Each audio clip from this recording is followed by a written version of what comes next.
How many games will the Niners win this season?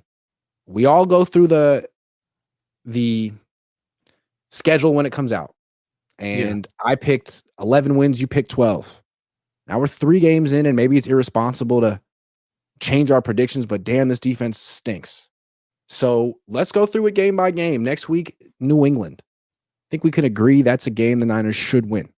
Yeah, I agree. But let's just, instead of we can pick out wins and losses in a minute, but let's just go through quickly and just pick out tough games. Yeah. Arizona week 5. Tough. That's a tough game. Yeah. Seattle week 6 on the road. Tough game. Really tough. Kansas City at home. Tough game. Yes. Dallas at home. I don't know. They've lost to some playoff teams. I think that might be a tough game. They're both 1-2 right now. Yeah. Bye week. Tampa Bay Buccaneers, they are giving me a little bit of fraudulent vibes. I don't know what to think of them. Is that home? No, it's on the road. So that's not a gimme. Yeah. Yeah. Then Seattle again. Then Green Bay on the road. That's tough. Then Buffalo on the road. That's tough. By the time they play Green Bay and Buffalo, it's going to be cold. Keep that in mind. So Chicago Bears at home after that, that's winnable for sure. Rams at home. They just lost to the Rams. Then Miami on the road. God knows who their quarterback will be. If it's Skylar Thompson, that's an easy win. Detroit at home. That's tough. Arizona on the road. Another tough one. It's a tough schedule. So I'm not saying they're going to lose every tough game, but what if we lose half of them? Let me count real quick the tough games. Arizona twice, Seattle twice, the Rams once, Kansas City, Buffalo, Green Bay. Detroit. That's 9 tough games. They've already lost 2. I'm not saying they're going to lose 11 games this year, but what if? I mean, what are they going to go in their division? They're already 0-1 in their division. Are they going to go 3-3? Yeah, that sounds about right.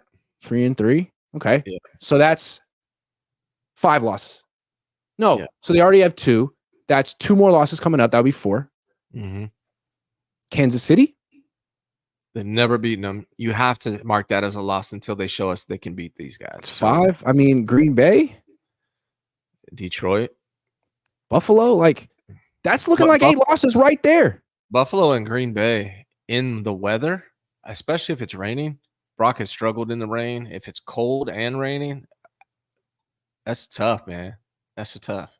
If they go 3-3 in their division and lose to Kansas City, Buffalo, Detroit, and Green Bay, that's 9-8.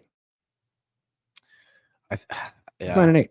I have them after last night, and we can only base things on week to week. Before the season, I had them 12-5. Mm-hmm. Right now, I would have them 10-7 at best, fighting for the wild card spot in the playoffs. That's how I see them right now. Now, they've gone on runs before. They could do it again. We'll see. Maybe they get hot at the right time. Greenlaw comes back. CMC, Debo, all these guys come back. BA and Trent get back in their healthy thing. Kyle gets in his zone, and they go on a run. But right now, that's kind of how I see them. 9-10 wins at best, fighting for a wild card spot. As of today, that's what I see.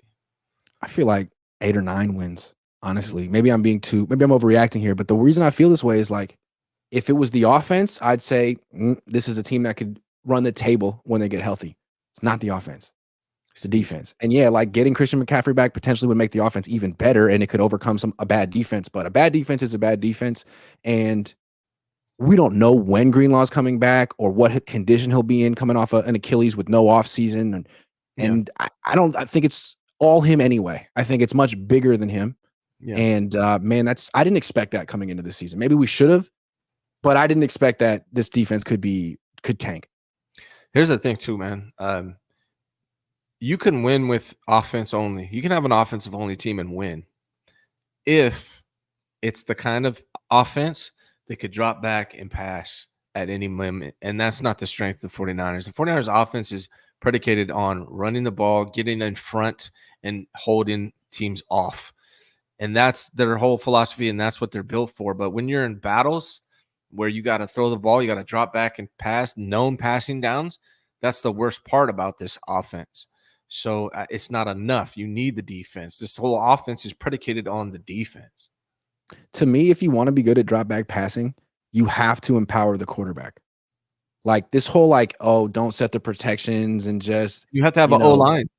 well, hold on. Look, not even like Peyton Manning didn't necessarily have the best offensive line. He got the ball out quick. This is what I'm talking about. Like if you put the guy under center and say, well, we're going to do play action and we're going to have all these shifts and motions, like when it comes to actually when you want to drop back pass, you get in the shotgun and you spread out the defense. None of this tight formation stuff. That's all play action stuff. When you're getting dominated by blitzes and the play action isn't working and you got to win with drop back, you go shotgun spread. Like Tom Brady lived his entire career in that. Peyton Manning, his entire career in that. Why? Because if you give them 20 seconds at the line of scrimmage, or even less than that, but if you get them up there, no huddle, go to the line of scrimmage, spread out, no shifts, no motions, he can see what the defense is going to do. Yeah. And then he can call a play that can beat it. He can set the protection. Like he's the offensive coordinator. How many different offensive coordinators did Tom Brady have? How many different offensive coordinators did Peyton Manning have? Plenty. Yeah. Their offenses were always good because they were the guys making the decision at the line of scrimmage, and it wasn't a product of freaking play action. It was drop back. And if you think Brock is that good, which he might be, I don't know. We don't know yet. We didn't know how good Jawan was until yesterday. If you think Brock is that good, then you have to turn the offense over to him at some point. Otherwise, he never will be that good. And Brock's got to take it. I know it's hard, and it might be next year after he gets paid. It might not be this year where he's confident enough to do that. But that's what it's going to take for this team to elevate and for Brock Purdy to reach that elite level. He's got to take it. Just like, it wasn't given. They didn't just say, here, Tom Brady, you lead us. They didn't say that with Peyton Manning. Peyton Manning and Tom Brady took it. They made it obvious to where, like, I'm going to take control of it. Like, call an audible, convert, execute, and that builds that trust. And that's what Tom Brady and Peyton Manning, those guys did. They earned the right to do that. It wasn't just given to them. So Brock's going to have to take it. And it might not be this year as he's trying to earn his contract. Maybe this year his mind is, let me just execute Kyle Shanahan what he wants me to do perfectly. And maybe that happens next year when Brock Purdy is making 5 times what Kyle Shanahan is making. But yeah, that's something. I mean, they don't have that. And that was my original point, is they don't have the ability to drop back and pass like that right now. At least they haven't shown us.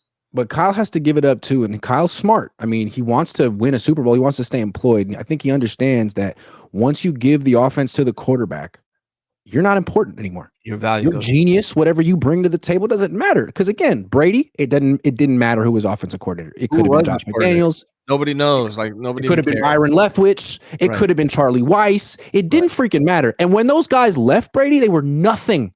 Yep. Nothing. Same with Peyton Manning. He had like Adam Gase for years. He was a terrible coach. But with Peyton Manning, it worked because Peyton was the coach. And like Kyle doesn't want that to happen. To be like an appendage of Brock Purdy's greatness. Like, no, that can't happen. But I don't see how you counter what defenses are giving you right now. Everyone knows how to stop the Niners offense. You put 6 on the line, show pressure. All of a sudden, Kyle won't call play action. He's going to go to he understands you have to beat it with shotgun spread, but that part of his playbook sucks.